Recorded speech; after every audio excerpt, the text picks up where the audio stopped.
देखो गाइस, ये लड़की ने बहुत जिद्दी है।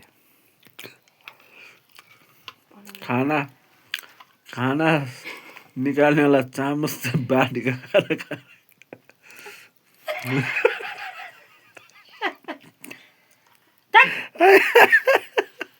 अब अलग से याले अलग राखी गर्नु दे ले हातमा खा अलग त्यसरी पकड कसरी खाने कैसे वाला बच्चा है वो आसुर।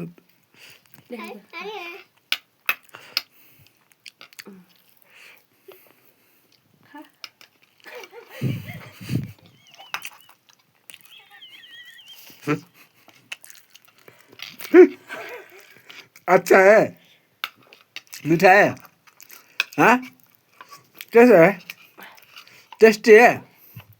कौन दिया इतना बड़ा चामच? हाँ एंजल, वो चामच कौन दिया?